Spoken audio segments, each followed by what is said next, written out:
할렐루야. 예, 오늘은 2020년 1월 17일 금요일입니다.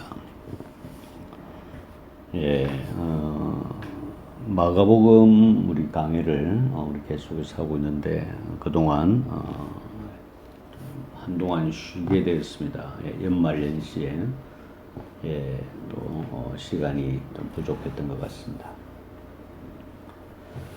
오늘 우리가 함께 이어서 함께 묵상할 본문은 마가복음 6장 30절부터입니다. 마가복음 6장 30절 말씀부터 함께 있습니다. 사도들이 예수께 모여 자기들이 행한 것과 가르친 것을 낱낱이 고하니 예수님께서 제자들을 둘씩 이렇게 따로따로 보내면서 복음을 전하고 귀신을 쫓아내고 병자들을 고치라고 이렇게 보냈는데 그들이 이제 각각 돌아오면서 자기들이 행했던 일 그리고 또 무엇을 가르쳤는지 이렇게 예수님께 와서 이제 하나하나 이렇게 보고를 했습니다. 그때 주님께서는 이제 너희는 따로 한적한 곳에 가서 좀 쉬어라 이렇게 말씀하셨죠. 우리가 살아가면서 이렇게 쉬는 것도 참 중요합니다. 예수님께서는 사역을 다녀온 제자들에게 이제는 좀 조용한 곳에 가서 좀 쉬어라. 예수님께서 계시는 곳에는 항상 사람들이 많았습니다. 오는 사람, 가는 사람, 많았습니다. 그러다 보니까 좀 편하게 시간을 내서 음식을 먹을 그런 어떤 시간적인 것도 부족했던 것입니다.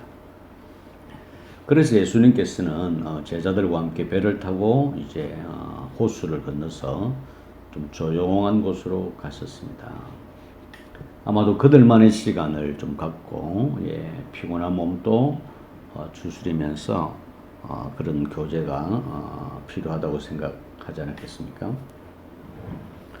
그런데 33절에 보면 예수님과 그 제자들이 가는 것을 보고 많은 사람들이 저기 예수님과 제자들이 간다라는 것을 알고 여러 마을에서 걸어서 혹은 달려서 그들이 배에서 내리는 지점까지 가서 먼저 도착해 있었다라고 말합니다.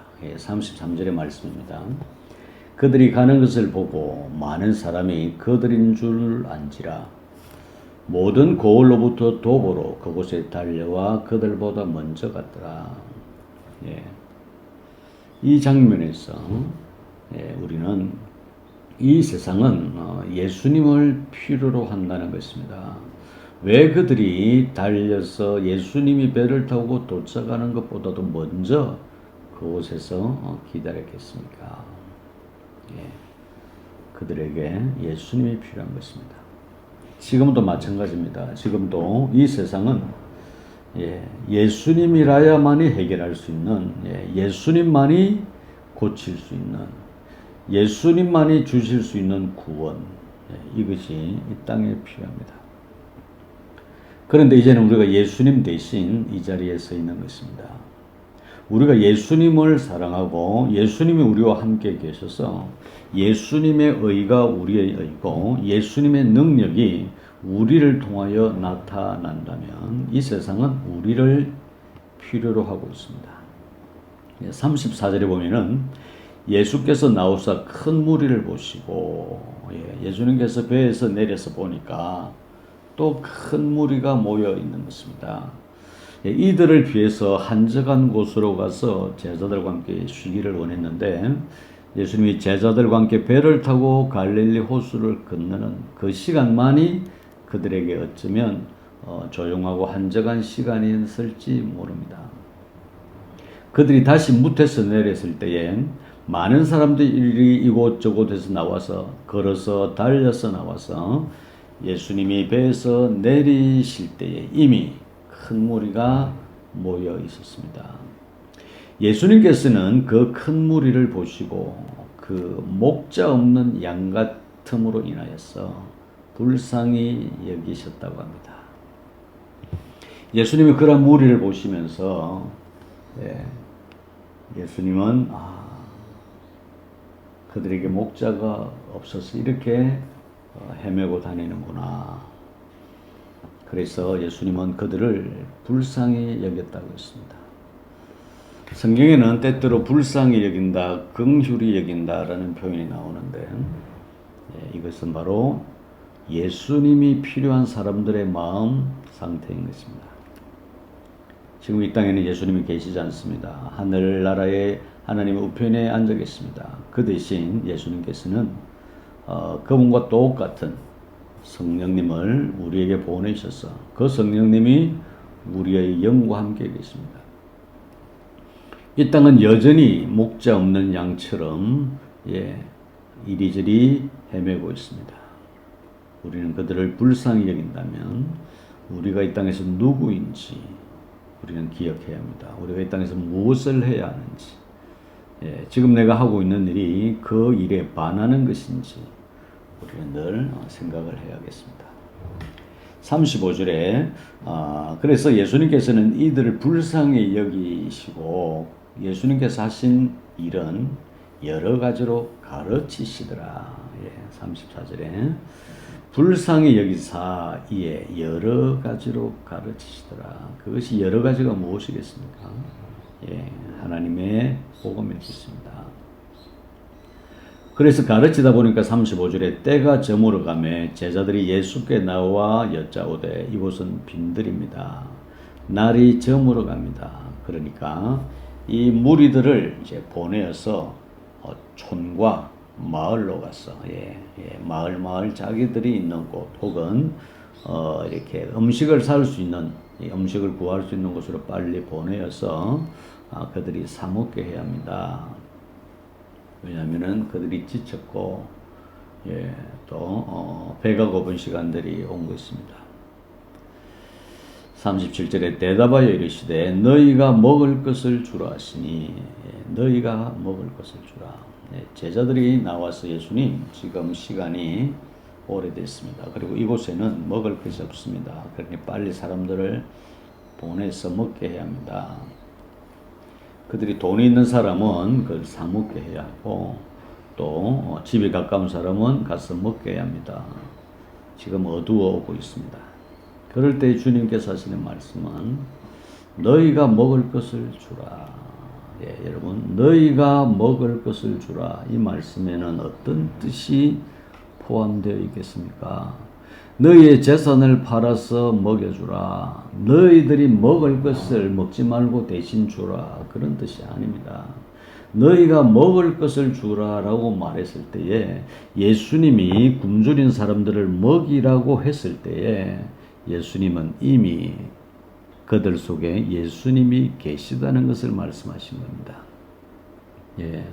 예수님은 단지 그들을 시험하시기 위해서 그들을 달아보시기 위해서가 아니라 너희가 먹을 것을 주라라고 했을 때에 그것이 내 능력이 아니라 주님이 그 말씀을 하셨다면 나는 그것을 할 수 있다라는 것을 알도록 한 것입니다. 그때 제자 한 사람이 나와서 말합니다. 우리가 가서 200데나리온의 떡을 사다가 와서 먹어야 되겠습니까? 이렇게 말합니다. 이 말은 무슨 뜻입니까?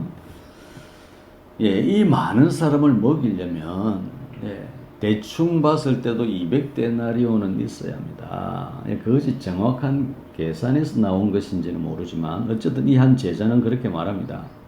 200데나리온이라는 것은 성인 남자가 200일 동안 일을 해서 받은 수입을 말합니다. 이 데나리온이라는 것은 한 사람의 품삯입니다. 하루의 품삯입니다. 그렇다 하더라도 말이죠. 이 사람의 질문에는 우리가 200데나리온, 우리나라 돈으로 그것이 얼마일지 모르지만 300만 원, 400만 원이 된다 하더라도 우리가 그 300만 원, 400만 원을 가지고 가서 간다 하더라도 어떻게 갑자기 이렇게 많은 양의 음식을 살 수 있겠습니까? 우리가 어떻게 먹을 것을 줄 수 있습니까? 이렇게 말한 것입니다. 예. 이게 보통 우리가 생각할 때 이것은 당연한 반응입니다. 그런데 중요한 것은 너희가 먹을 것을 주라라고 말씀하신 분이 누구인지 우리는 알아야 합니다. 그렇게 말씀하신 그 목소리가 어떤 뜻인지 우리는 알아야 합니다. 우리가 가지고 있는 것만 가지고 그것을 들어서는 안 됩니다. 우리의 능력만 가지고서 그분의 말을 받아들여서는 안 됩니다. 그분이 말씀하시면 그대로 될 것이라고 믿어야 하는 것입니다. 그렇지만 예수님은 200데나리온의 떡을 사야 됩니까? 라고 말하는 제자를 책망하지 않고 그러면 너희에게 떡이 몇 개나 있는지 한번 보라. 지금 다 굶주린 사람인데 이 안에도 떡을 가지고 있는 사람, 도시락을 가지고 있는 사람, 자기만이라도 먹기 위하여 준비해온 사람이 있을 것이다. 그것을 한번 알아보라. 그러자 한 소년이 가지고 왔던 그가 먹기 위하여 집에서 챙겨왔던 음식이 있었습니다. 그것이 떡 5개와 물고기 2마리입니다. 예. 우리가 얼른 생각해도 이 떡이 큰 그 떡덩이는 아닐 것입니다. 한 사람, 한 아이가 가져온 보리떡 5개는 자그마한 것일 것이고 물고기도 예, 우리가 생각하는 고등어 같은 2마리가 있지는 않았을 것입니다. 예, 자그마한 물고기, 예, 갈릴리 호수에서 잡히는 고기가 민물고기가 손바닥만한 그보다 작은 그런 물고기가 잡힙니다.